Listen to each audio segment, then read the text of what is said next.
Mangwanani mwalelepo vukenjani kekwa svanave Africa. Welcome to Africa Good Morning, the news and current affairs show bringing you everything you need to know happening on the African continent and beyond. You are joined by Ashwin Berry and Diana Master. Good morning, Diana. Good morning, Ashwin, and good morning to you, Africa. Starting off with some very worrying facts today. Do you know that roughly 1/3 of the food produced globally is either lost or wasted every year? Wow. Yes, and today is a Stop Food Waste Day, and it is an international day of action in the fight against food waste, which is a serious and growing problem. So before you throw out that food today, take time to really think about what you can do with that food. Be like Ashwin, feed it to your puppy. Feed it to my puppy. Yes, let's take a look at a Stop Food Waste Day.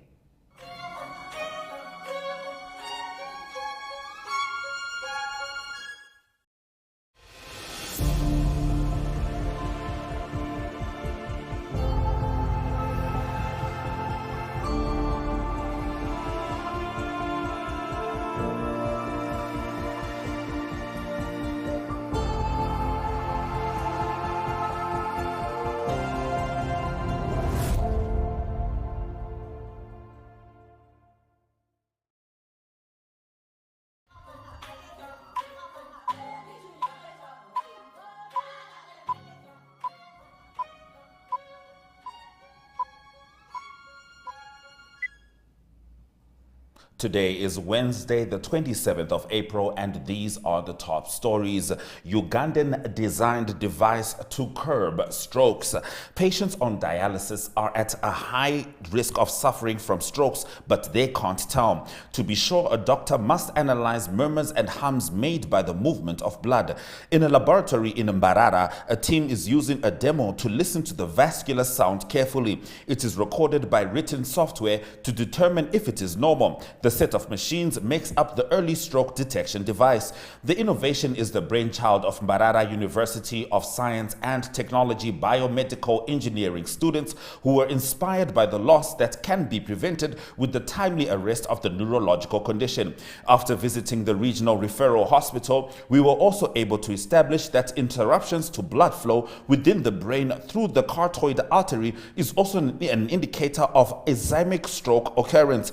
It is a much needed intervention in a country where thousands of patients still have to travel abroad seeking specialized treatment because of the lack of medical equipment, sometimes including basic screening machines. Moving over, Ukraine prepares war crimes charges against Russian military personnel, including pilots. The 3 Russian pilots suspected of bombing civilian buildings in Kharkiv and Sumy regions are among at least 7 Russian military personnel that Kyiv is preparing war crimes charges against, the Ukrainian Prosecutor General's office told Reuters. It said the other individuals include 2 operators of a rocket launcher who allegedly shelled settlements in the Kharkiv region and 2 army servicemen suspected of murdering a Kyiv area resident and raping his wife. The prosecutor's office said it had notified the individuals that they are suspects and the investigations are ongoing, adding no charges had been filed with the court. It didn't name the suspects or provide evidence to support the allegations. It said some of the suspects were held as captives without specifying where, while other charges were being prepared in absentia. Ukraine says it is investigating some 7,600 potential war crimes and at least 500 suspects following Russia's 24 February invasion of its neighbor.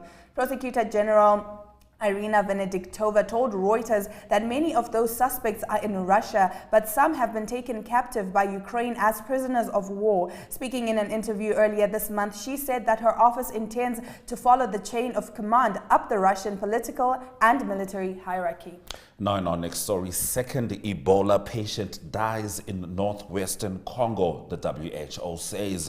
A second Ebola patient has died in northwestern Democratic Republic of Congo, the World Health Organization said on Tuesday, days into a fresh outbreak of the deadly disease.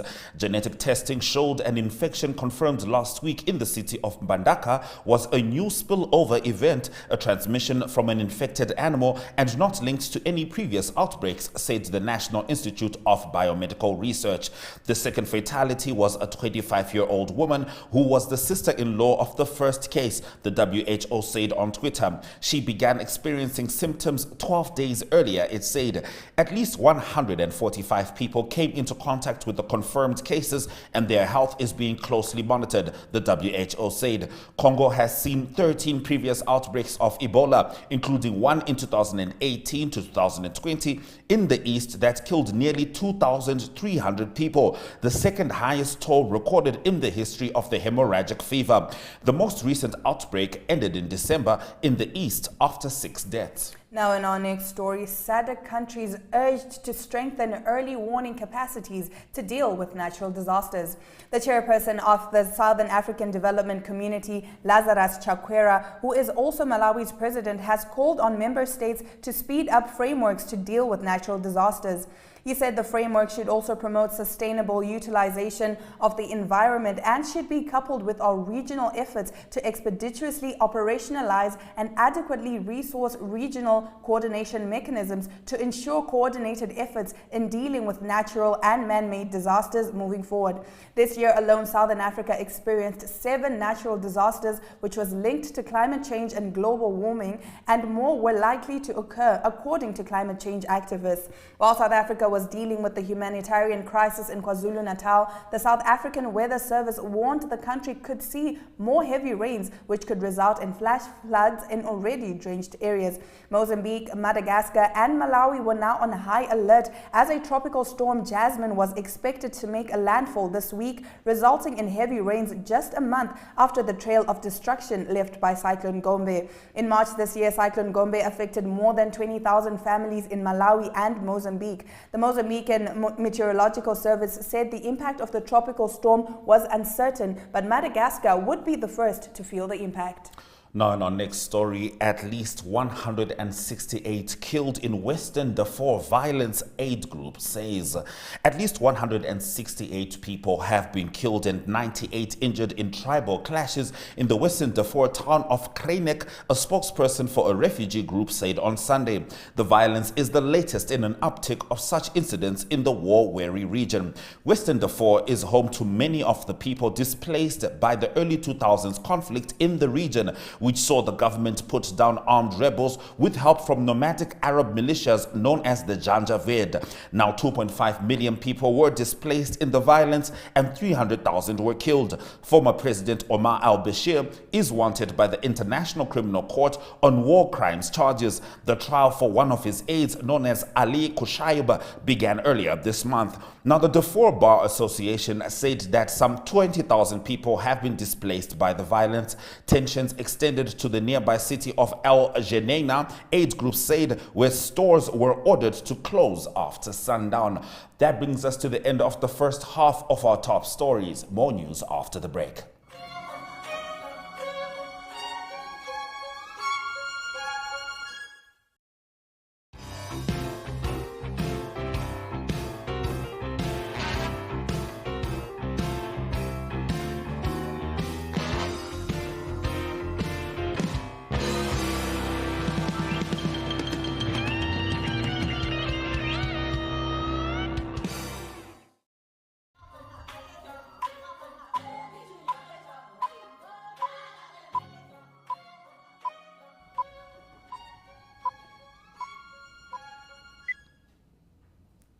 Welcome back to Africa. Good morning. Now getting into the second half of our top stories. Starting off with an international story. Moscow city's risk of nuclear war as U.S. allies pledge heavier arms for Ukraine. Russia accused NATO of creating a serious risk of nuclear war by arming Ukraine in a proxy battle as Washington and its allies met on Tuesday to pledge the heavy weapons Kyiv needs to achieve victory. U.S. officials have shifted emphasis this week from speaking mainly about helping Ukraine defend itself to bolder talk of a Ukrainian victory, delivering a blow to Russia's ability to threaten its neighbors.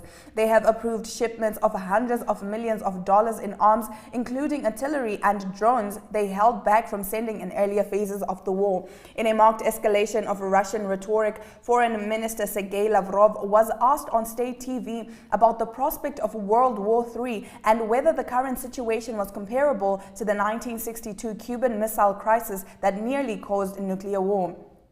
Chairman of the U.S. Joint Chiefs of Staff, Mark Milley, flying to Tuesday's meeting, told reporters that the next several weeks in Ukraine would be very, very critical. The aim would be to coordinate aid that includes heavy weapons such as howitzer artillery as well as killer drones and ammunition, General Milley said. UN Secretary General Antonio Guterres visited Moscow on a peace mission, although Kyiv and Western countries said they doubted he could achieve much. To the west of Ukraine, there were fears unrest could spread to Moldova, where Russian troops have occupied a separatist region along the Ukrainian border, Transnistria, since the 1990s. 2 radio transmitters were destroyed by explosions early on Tuesday, following other blasts in Transnistria on Monday. Russia's 2-month-old invasion of Ukraine has left thousands dead or injured, reduced towns and cities to rubble, and forced more than 5 million people to flee abroad. Moving on to Nigeria, Nigeria arrests suspected billionaire drug lord. The Nigerian National Drug Law Enforcement Agency has arrested a suspected drug trafficker described as a billionaire drug baron while on board a plane at Lagos Main Airport. The NDLEA, in a statement on Monday, 25 April, said investigations so far have revealed Chief Afama Malenson Emmanuel Okatu was behind the M3 billion tramadol deal involving suspended Deputy Commissioner of Police Abba Kyari-led intelligence response team. The suspect was eventually nabbed on board a flight to Abuja at the MM2 terminal of the Lagos Airport, Ikeja, on Wednesday, 13th April. According to the NDLEA, he's been a major importer of drug consignments of different brands and high dosages of tramadol hydrochloride, all of which are illicit. In addition to all these allegations, Oktaku is also alleged to be operating 103 bank accounts, most of which are used to launder money. Moving over to Guinea, U.S. Navy nets drug syndicates illegal fishing in the Gulf of Guinea. The U.S. Navy, providing maritime security with its USS Herschel Woody Williams vessel operating in the Gulf of Guinea, busts illicit drug trafficking syndicates and fishing worth more than 5 billion rand in one of its most recent operations. It did this in conjunction with civilian teams, the U.S. Coast Guard, U.S. Marine Corps, and Interpol in coastal areas of Senegal, Cabo Verde, and Sierra Leone. Speaking to journalists at a virtual press briefing on Monday, U.S. Navy Captain John Tully, the Director of African Engagements for U.S. Naval Forces Africa, said the biggest haul was approximately 6,000 kilograms of cocaine. One of the key operations of the U.S. Navy was the Ombangame Express, an exercise designed to improve cooperation among participating nations in order to increase maritime safety and security in the Gulf of Guinea and West African coastal regions. The operation, according to Tully, was an initiative that they used to fight maritime insecurity in the Atlantic Africa area. Based on interviews with at least 100 crew members, the report alleged that Chinese fisheries had been spotted beyond China's exclusive economic zone to exploit the waters of developing nations, which rely on their marine resources for food security. Now in our next story, Sankara trial resumes to discuss compensation. In Burkina Faso, a military court started on a hearing on Monday on the interests of civil parties in the case of Thomas Sankara and his 12 companions. The lawyers for the civil parties demand that the state and the accused be jointly and severely liable and obliged to compensate all the damage suffered by the families. Thomas Sankara, seen by many as a revolutionary president, was murdered in 1987. Earlier this month, former Burkinabe President Blaise Compaoré was sentenced in absentia to life in prison by a military court in Ouagadougou. Compaoré is currently living in exile in Ivory Coast and is an Ivorian citizen since 2016. The Sankara family is asking for the symbolic sum of 1 franc as a compensation for damages. The Burkinabe lawyers representing the family are not charging for their services. The military court will render its decision on May 10th. Now in Mali, jihadist group claims capture of Russian Wagner group.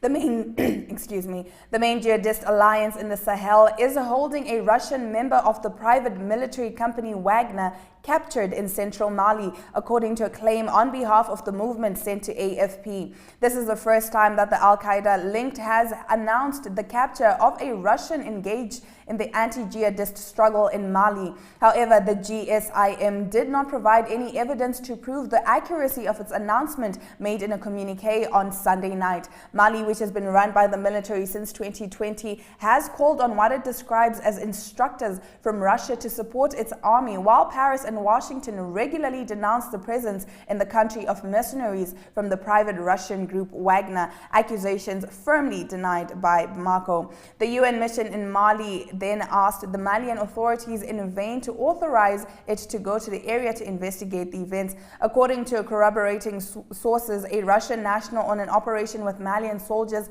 was killed on 19 April in central Mali. This is the first confirmed death of a Russian in military operations in the country since the junta took power in 2020. That brings us to the end of our top stories. Now, one of the most heavily impacted industries during COVID-19 was naturally aviation. So after the break, we'll be talking to the spokesperson for the International Air Transport Association. Please do stick around.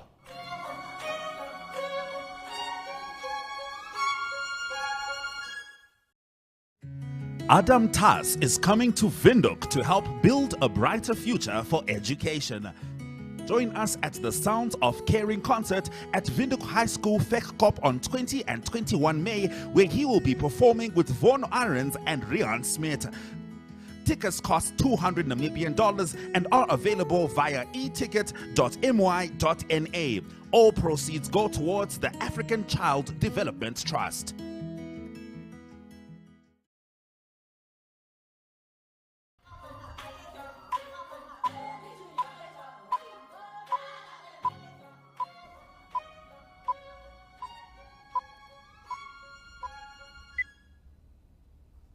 Thank you for staying with Africa. Good morning. Now, the International Air Transport Association's annual general meeting and World Air Transport Summit will take place from 19 to 21 June 2022 in Doha, Qatar, hosted by Qatar Airways. Ogeto Greg interviewed Lyndon Burns, spokesperson of IATA, who is currently on holiday in Namibia. He says recovery from the impacts of COVID-19 continues to take shape, albeit at different speeds in different parts of the world. Let's listen in on this conversation.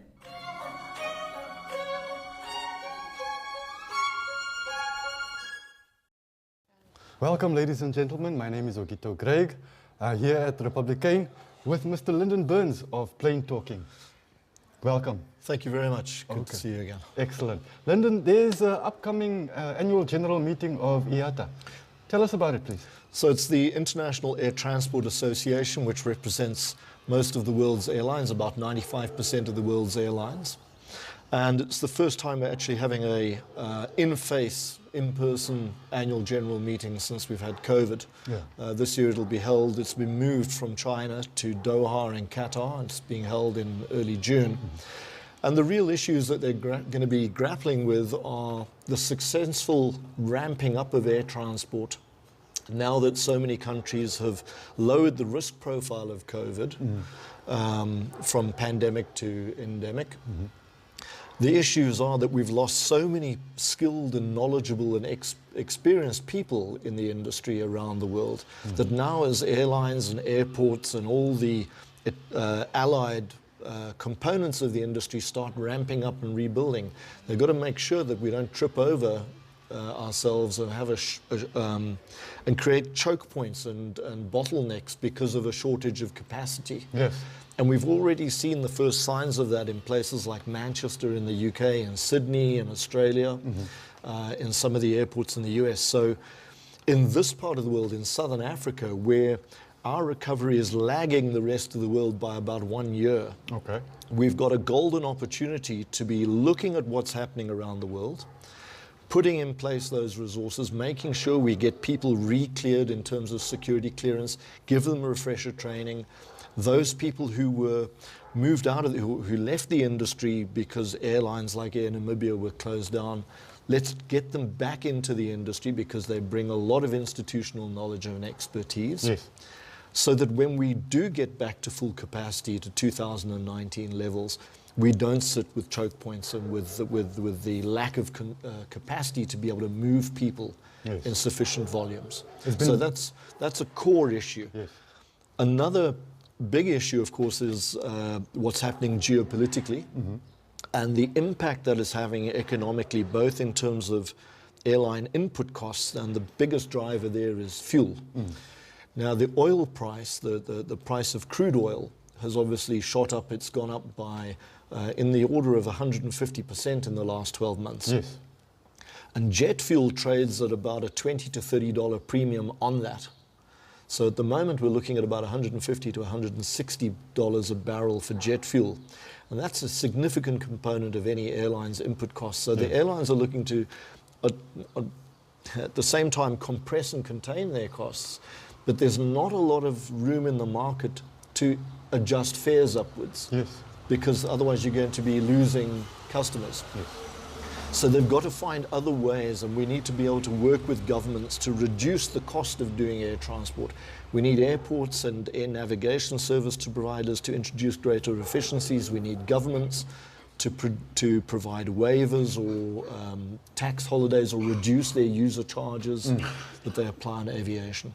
So it's got to be a holistic initiative to help the sector. And so those are probably the two biggest issues that are going to be under discussion. How far are we from the 2018-2019 levels in terms of usage? So we're currently, just to put it into perspective, the first lockdowns in late March, early April 2020, and we suddenly saw in this part of the world, Southern Africa, air transport almost came to a dead stop. We lost 98% of our of traffic stopped operating. Wow. We're currently back to about 47% of 2019 levels. I see. And it's happening at different speeds. So domestic travel was going to be the first to start recovering because travel within countries became permissible first. Yes. Then within the region, so within the SADC region, it started to pick up as well as countries started to agree to allow travel between themselves. Yes. But we don't expect long-haul travel to recover fully until late 2024, and the overall sector to have recovered any time before 2025 to 2019 levels. The upside is that looking beyond 2025, we are predicting, or IATA at least is predicting, a 32% growth in the subsequent 5 years. So between 2025 and 2030, they're looking at another 30% or 32% growth in that period. So the drivers for commercial air transport are still here. And if typically in a country like Namibia, big distances between economic centers, Yes. the need increasingly to move high value, low density goods between markets like cell phones and automotive components and fresh produce and gems and things like that. There are still a lot of people who need to travel for business as well as for leisure. And you've got at the same time rapid urbanization across the continent. We're expecting to add the equivalent of the current Chinese populace, 1.5 billion, to Africa's total populace by, I think it's by 2050. That places a huge imperative on governments to be able to not just house, feed, educate, and provide healthcare for all of those people, but to find meaningful, sustainable work. Yes. And so trade, travel, tourism, all of those things all come together, and the free movement of people and goods around within Africa Yes. are going to be fundamental. So things like the Africa Continental Free Trade Area Yes. and the supporting single Africa air transport market, which requires governments to liberalize their regulatory framework when it comes to air transport access to markets in Africa. Those are going to be key. But as I said, the drivers are there. They're not going away. Excellent, excellent. Well, we wish you all the best with the annual general meeting. And just in general, we hope for a speedy recovery to the industry.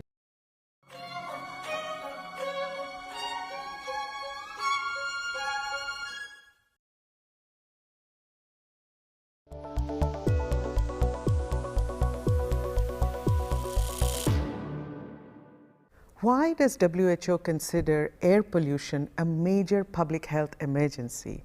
If you live in areas with high levels of air pollution, does COVID-19 impact you differently?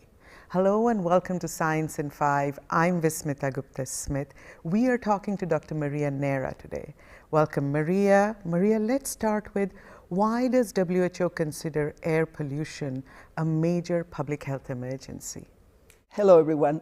Well, when you have more than 7 million premature deaths every year, every single year, associated with exposure to air pollution, I'm sure that everybody agrees that this is a major public health issue. Actually, 9 every 10 people around the world, particularly those living in cities, are breathing air that is not consistent with what WHO consider the good standards, according to our air quality guidelines, for breathing and still be healthy. And for many years, we thought most of the diseases linked to exposure to air pollution were considered only to be affecting our respiratory system, and it's still true, very much. Exposure to air pollution is responsible for chronic obstructive pulmonary diseases, lung cancer, pneumonia, name it. But in addition to that, we know now that these toxic particles will come to our lungs, and from there, through the bloodstream, will reach our cardiovascular system and then be responsible for ischemic heart disease, for neurological disorders, for stroke, for neurological problems as well in general, and reproductive system issues. So, as you can imagine, all of those reasons consider that air pollution is one of the biggest public health issues we are confronting today. Maria, if a person is living in a highly polluted environment where the air pollution levels are very high, does COVID-19 impact them differently? Yes, we have now more and more scientific evidence. One reason is that long-term exposure to air pollution will affect your immune system and therefore will make you more susceptible to any type of respiratory diseases, and obviously COVID.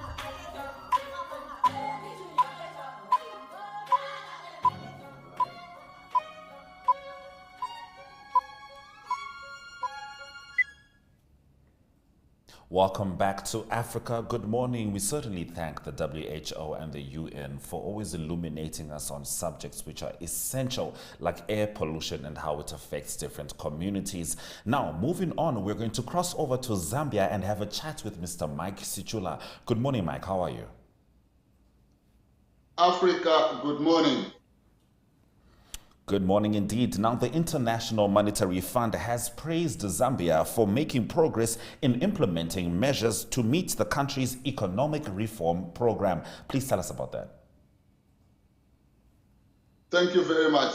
Indeed, the International Monetary Fund managing director recently held a meeting with the finance minister and other government officials who are in the United States attending the spring meetings. So what came out of that meeting is that the IMF is pleased with the progress that Zambia has made in the restructuring process, considering that Zambia has a debt of over close to 30 billion United States dollars to different foreign investors, and amongst the biggest lenders that Zambia owes is China.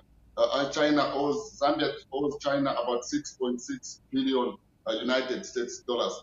So this debt restructuring program was delayed because China was not willing to come on the table. However, in the recent weeks, China has come on the negotiation table, and it is expected that once all the modalities are agreed by China and other creditors, then this process of debt restructuring is going to be on track, and Zambia will probably get the 1.4 billion United States dollars from the IMF as the economic bailout package in order to boost its standing with the creditors. So that's how the IMF has been able to describe Zambia's progress as something that is hopeful that all the agreements that need to be resolved are going to be agreed by all parties involved in this debt restructuring program. All right, we'll definitely be keeping an eye out for that, for any updates. Now, local onion and potato farmers and chain stakeholders have resolved that Zambia does not need to import potatoes and onions, as farmers are capable of meeting the demand. Please expand on this. Thank you very much. Indeed, the International Monetary Fund has praised Zambia for making progress in implementing measures to meet the country's economic reform program. So what came out of that meeting is that the IMF is pleased with the progress that Zambia has made in the restructuring process, considering that Zambia has a debt of over close to 30 billion United States dollars to different foreign investors, and amongst the biggest lenders that Zambia owes is China. Zambia owes Yes, this issue has been ongoing for some time, stemming from the past administration into the new administration of President Hakainde Hichilema, where some international chain stores in Zambia have been saying Zambian farmers do not have the capacity to produce and supply onions and potatoes. So the Zambia National Farmers Union, which is an umbrella organization for farmers across the country, has come out categorically to say Zambian onion and potato growers are able to supply all the demand that is needed. As you can see there, that's a depot at one of the biggest markets in Lusaka called Soweto Market. That those are onions. But however, this chain store publicly said that Zambia, we have run out of onion and we want to import, considering that the Ministry of Agriculture did impose a ban on importation of onions and potatoes. But those onions have been lying there, and some of them going to waste because of no market from these big chain stores. So there was a meeting that was convened this week, and it was resolved that Zambia should not import onions and potatoes because local farmers have the capacity. So modalities have now been put in place to ensure that there's consistency in terms of these local farmers supplying chain stores so that there's no shortage of onion. But the good news is that farmers have agreed that they're going to do all they can to ensure that Zambia does not import onions and potatoes. All right. Now, on an inspirational note, former Zambia's First Lady Esther Lungu has graduated with a distinction from the University of Zambia. Now, tell us, Mike, correct me if I'm wrong, she started studying while she was still First Lady. Exactly. She started studying while she was still in the State House when former President Edgar Lungu was still at the helm in terms of governing the nation.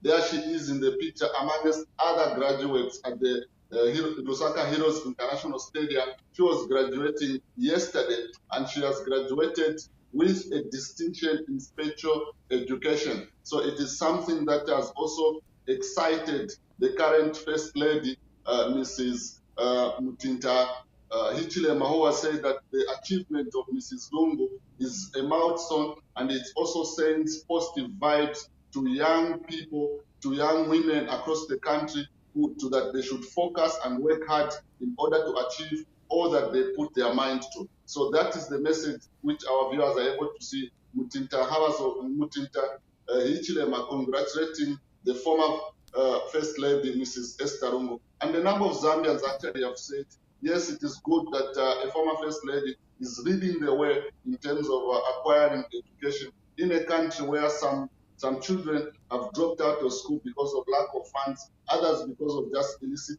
behavior. But like I've mentioned on this platform, that Zambia has introduced a free education policy. So it is expected that a number of women, a number of girls are going back to school, even if their parents cannot afford, because government has subsidized the provision of education. Truly inspiring, and congratulations to her. Now in sports news, Red Arrows Football Club are the new champions of the Zambian Football Super League. Tell us more about this. Yes, Red Arrows, which is the Zambia Air Force sponsored side, over the week, were over the weekend emerged as champions of the Zambian Super League. And they did that with a game to spare. They beat Chambeshi Football Club by 4-1 at their home ground in Lusaka at Nkoroma Stadium. And the coronation is actually going to be done next week, because they could not be given the trophy because the Football Association of Zambia and the sponsors want to give the trophy to the winning side at a later date. So this trophy, this title that they have won, Red Arrows, is their second in 18 years. So one of their biggest players is James Chamanga, who won gold with Zambia at the 2012 Africa Cup of Nations. And they have also built a young team together with their coach, Chisimbewe, who's been trained by the Spanish. And this is a congratulation. And he's hoping that he's going to do a double, because this weekend they are going to play against Napster Stars in the ABSA Cup. at Heroes International Heroes Stadium in Lusaka. Congratulations to them indeed. Exciting times for Zambian football. Thank you, Mike, for bringing us the news stories from Zambia.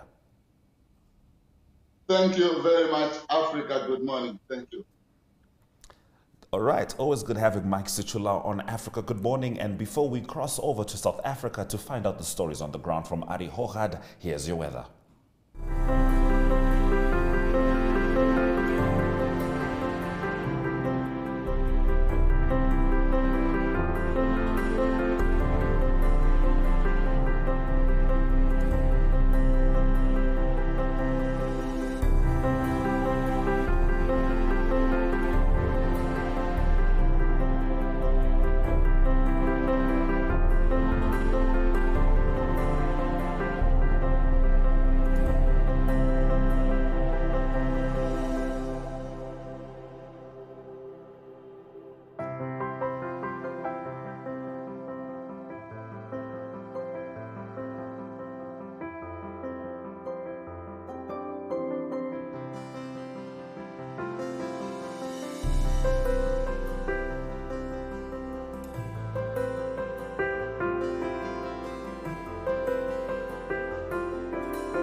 You're still watching Africa Good Morning. We now take a quick trip to South Africa, Cape Town, where we have Ari Hochad to give us the news on the ground. A very good morning to you, Ari. Yes, a very good morning, Diana and Ashwin. Nice to speak to you this morning. Lovely speaking to you too. Now, in your first story, jet fuel may be in short supply in the next few days at OR Tambo Airport in Johannesburg as the impact of the recent floods in KwaZulu-Natal still challenge transport infrastructure. May you please expand on this? Yes, the South African Petroleum Industry Association, they announced that there's 3 days of stock on standby at Oliver Tambo Airport. That seems to be enough, but it's obviously a crisis if stock doesn't come in. So that is concerning. Apparently in March there was also, it kind of went unnoticed where there was 1.5 days stock left, but it's mainly because of the floods and the disruptions of the floods in KwaZulu-Natal. Railway systems are used quite a bit to get those fuel to the Oliver Tambo Airport. It seems like all the other airports in South Africa seems to be fine with stock. Many of them have different suppliers, but there was concern by United Airlines of America. There was concern about their flight departing today on the 27th, that it wasn't going to come to South Africa, to Johannesburg, but it seems like all is okay, and they did leave United States. So at the moment, it seems to be fine, and everyone can fly where they need to be. All right, now let's talk money, but possibly not in the form we like to see it. Mining company Sibanye Stillwater awarded its CEO Neil Froneman an astonishing 300 million rand in remuneration for the year ending 2021. Are they just making that much money, Ari? Yes, it seems like there is successes. So going back, it's big numbers. Obviously, those were put into place in 2013 when he was appointed CEO. Those are the miners in mine that doing the hard work. In 2013, when Froneman took over, it was a struggling company, and he did turn it around. Briefly, his salary is about 12.4 million. He gets bonuses of 7.8 million, and then the biggest component was conditional share proceeds of 264 million. So that's made up because he did put in the hard grind and the hard work.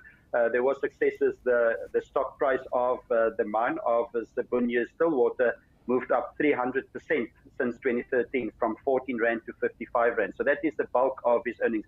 This is in the news because on the back end of that, there's also wage strike disputes at one of the gold mines, where gold miners asked for 1,000 Rand annual increase, but they just offering 800 at the moment.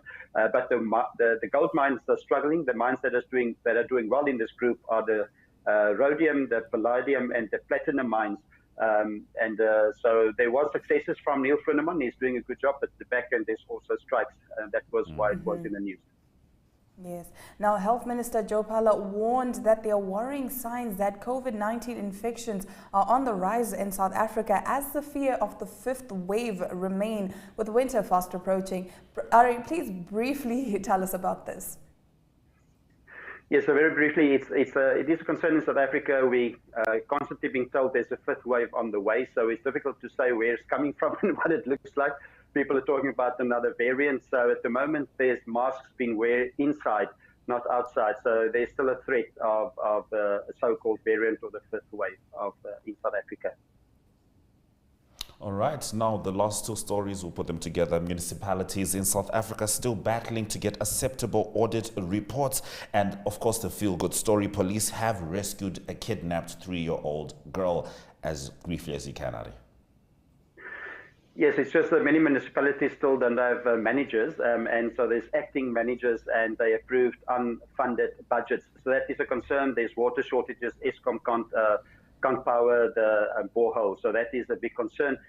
Feel good story, the police, there was a 3-year-old girl kidnapped. The police got her, almost like in the movies, got her back safely. The people wanted 1 million rand. They got them at the shopping mall. They were arrested. The girl's safe.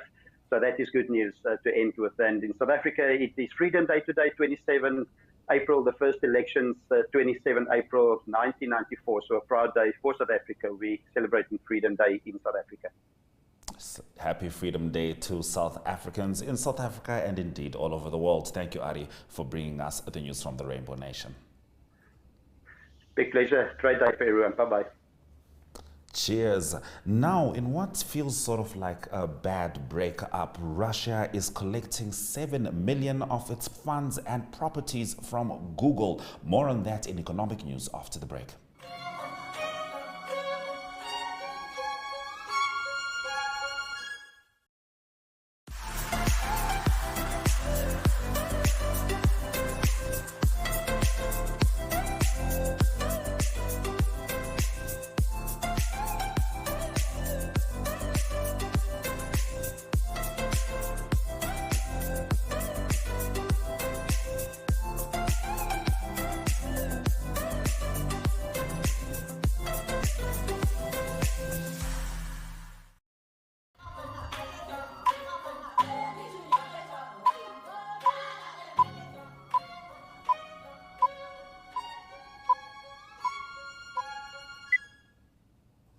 Thank you for staying with Africa. Good morning. Let's dive straight into your economic news. Russian court orders seizure of 7 million in Google's Russian funds and property, according to reports. A Moscow court has ordered the seizure of an equivalent of 7 million worth of Google's property and funds in Russia, news agencies said in a lawsuit concerning restrictions the U.S. tech firm has placed on the YouTube channel of a prominent television firm.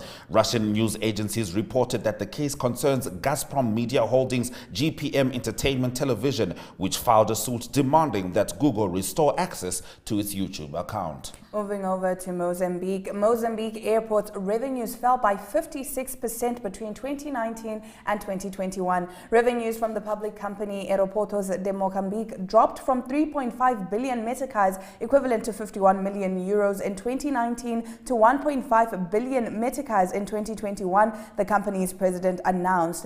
Americo Muchanga, who is the official, was speaking to the media moments after a meeting of the Planning and Budget Commission of the Assembly of the Republic, which yesterday carried out a working visit to the facilities of Mozambique airports. Among the airports that brought the last revenue to the company, Muchanga highlighted Lichinga and Tete in central Mozambique, as well as Inhambane in the south of the country. Now, Rwanda tea continues to outprice Tanzania's at Mombasa auction. Market data from the auction indicates the price of Rwandan tea stood at $2.83 a kilo in the latest sale against Kenya's $2.53, Tanzania's $1.51, and Uganda's $1.43 for the same quantity. Moving over, Total Energies and Shell plan exploration drilling offshore South Africa. Total Energies and Shell are considering drilling oil exploration wells on the southwest coast of South Africa, reported Bloomberg News. The move comes months after two previous attempts to undertake seismic surveys off the coast of the country faced legal challenges. SLR Consulting has been contracted to conduct an environmental assessment for the proposed exploration program. That brings us to the end of our economic news story. stories, economic indicators up next.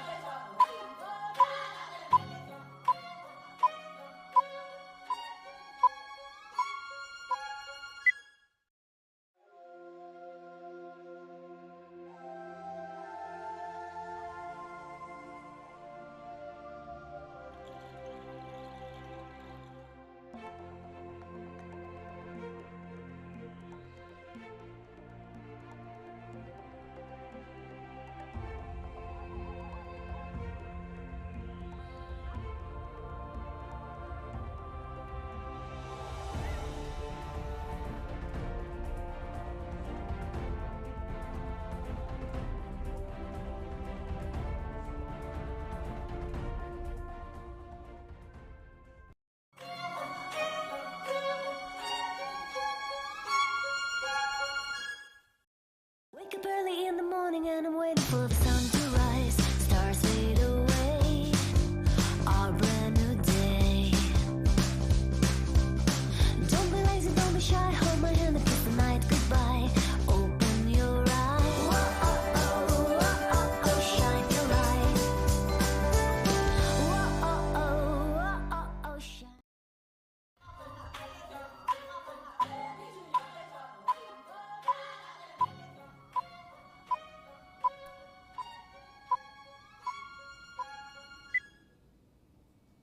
Welcome back. Now, if you've been waiting for the sports news update, fear not, Ari Hochad has you covered.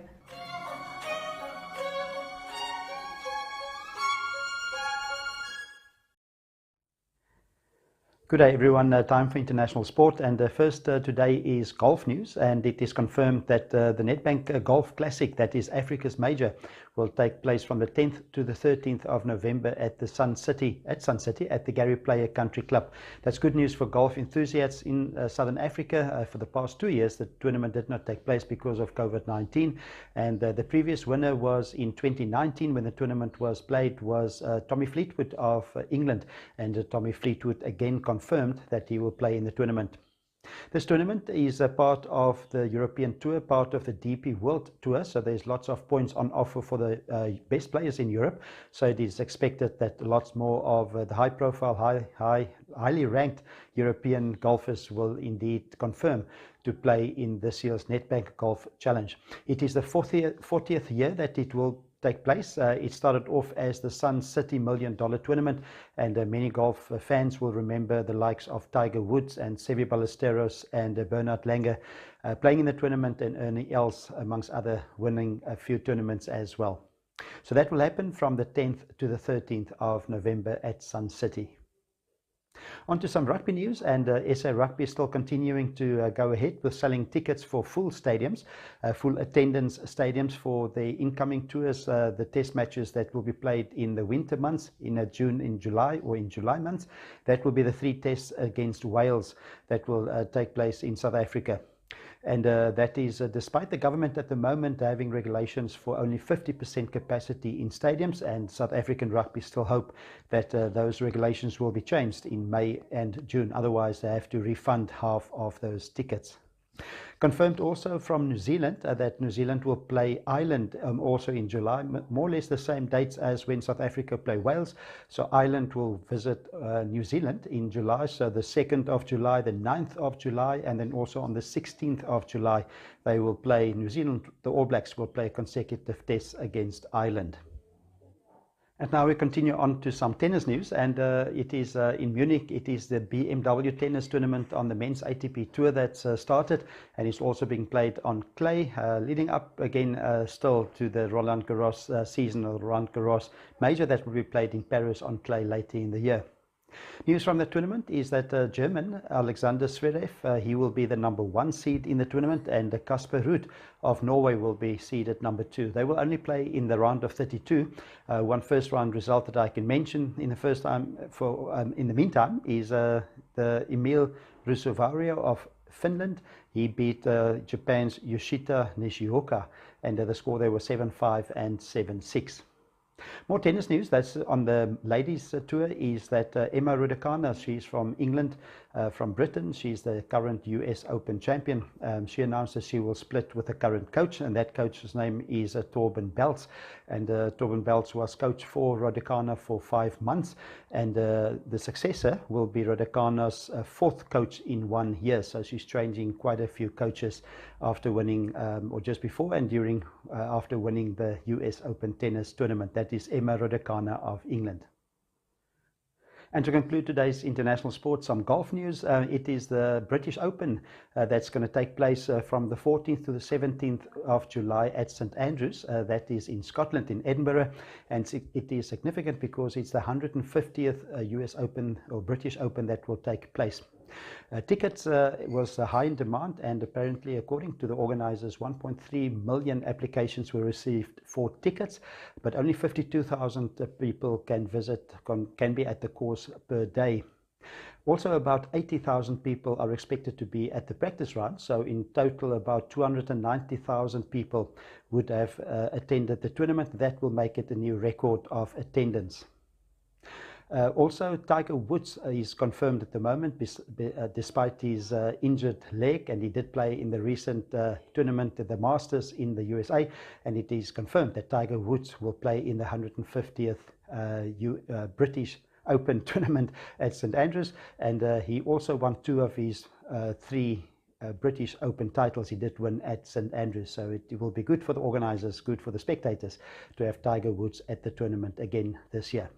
So that's the international news for today. Hope you have a great sporting day. We talk again tomorrow. All the best. Bye-bye.